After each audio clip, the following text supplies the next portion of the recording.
Teman-teman, jadi di sini saya akan menjelaskan apa itu benua Amerika, yaitu salah satu benua di dunia yang merujuk kepada wilayah daratan di antara Samudra Pasifik dan Samudra Atlantik. Amerika itu benua paling besar di dunia, benua terbesar kedua di dunia setelah Asia, atau dari dua ke Asia. Luas wilayahnya itu kurang lebih 42.252.000 km persegi. Benua ini umumnya dibagi menjadi 3, yaitu Amerika Utara, Amerika Tengah, dan Amerika Selatan. 3. Halo semuanya, saya di sini ingin menjelaskan tentang letak benua Amerika. Letak benua Amerika itu terbagi menjadi 2, yaitu letak geografis dan letak astronomis. Letak astronomis itu terbagi menjadi 4 maksudnya, maaf. Yang pertama itu ada 35 bujur barat sampai 170 bujur barat, dan 83 lintang utara sampai 55 lintang selatan. Nah, sedangkan letak geografis itu terbagi di belahan bumi barat dan terletak di antara Samudra Hindia dan Pasifik. Serta benua Amerika itu terletak di antara Samudra Arktik dan Samudra Pasifik. Oke, saya di sini akan melanjutkan penjelasan dari sebelumnya. Penjelasan saya ini morfologi atau bentuk muka bumi. Bentuk muka bumi di benua Amerika ini didominasi oleh rangkaian pegunungan dan dataran tinggi serta dataran rendah di beberapa wilayahnya. Oke, selanjutnya saya di sini akan membahas bahasa yang digunakan di benua Amerika. Nah, menurut laporan American Community Survey yang dilakukan pada setiap keluarga di sana, bahasa yang digunakan sehari-hari adalah bahasa Inggris sekitar 237,8 juta, bahasa Spanyol 48,3 juta, bahasa Filipina 1,7 juta, bahasa Mandarin 3,7, bahasa Vietnam sekitar 1,3 juta jiwa. Ini akan menjelaskan bentuk pemerintahan. Jadi, bentuk pemerintahan itu ada 4.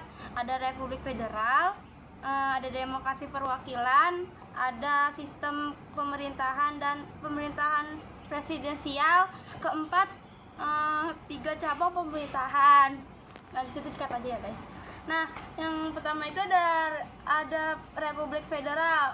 Amerika Serikat adalah negara yang berbentuk federal, artinya terdiri dari 50 negara bagian yang memiliki otonomi masing-masing dalam urusan domestik, namun tetap ditunduk pada pemerintah federal yang urusan nasional. Yang kedua itu setiap negara bagian masing-masing pemerintah sendiri, termasuk seseorang gubernur yang legislatif.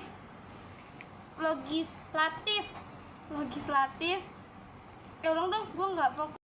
Negara bagian namun tetap di bawah konstitusi federal. Yang kedua, demokrasi perwakilan.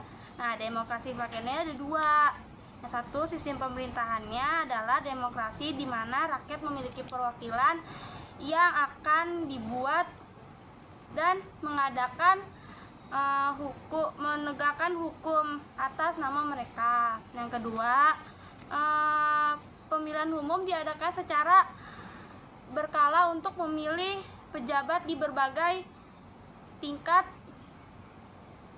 pemerintahan, termasuk presiden, anggota Kongres, gubernur dan pejabat negara bagian lainnya. Oke, terima kasih. Yang ketiga ada sistem pemerintahan presiden. Di Amerika, presiden adalah kepala negara yang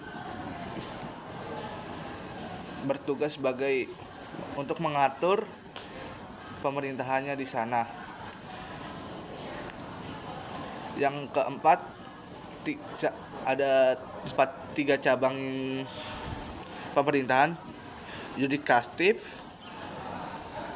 legislatif, sama eksekutif. Eksekutif dipimpin oleh presiden yang bertanggung jawab untuk melakukan undang-undang dan administrasi pemerintahan. Lalu legislatif terdiri dari Senat, Dewan Perwakilan Rakyat, yang memiliki wewenang untuk membuat undang-undang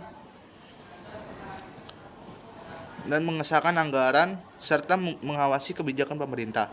Yudikatif itu sistem pengadilan yang dipimpin oleh Mahkamah Agung yang bertugas untuk menafsirkan undang-undang dan menentukan konstitusionalnya.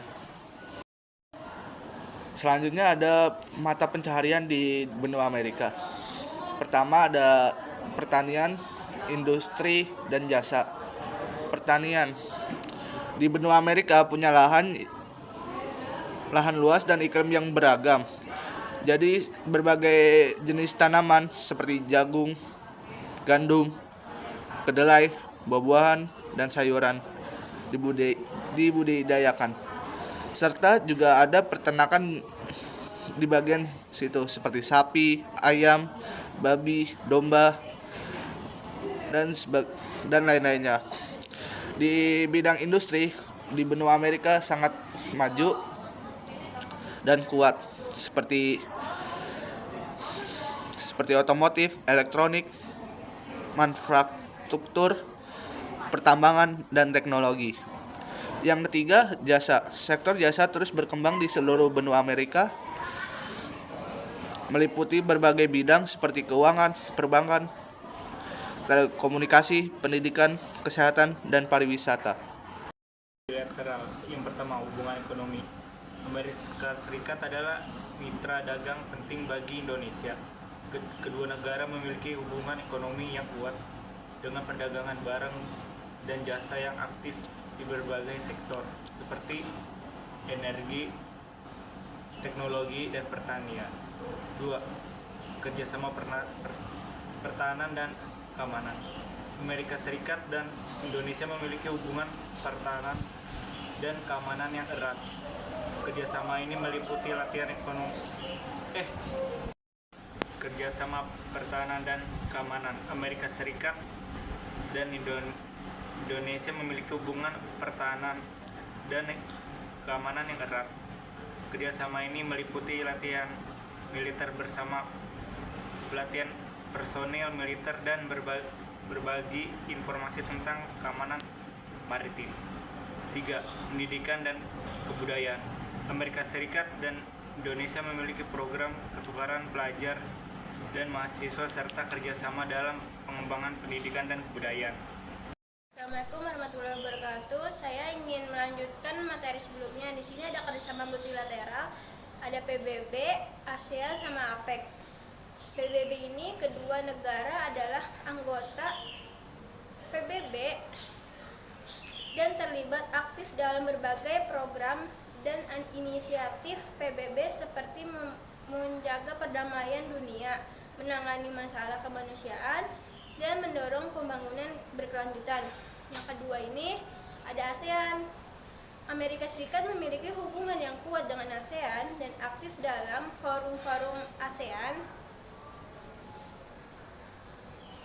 Hubungan ini meliputi kerjasama ekonomi, keamanan, dan pembangunan.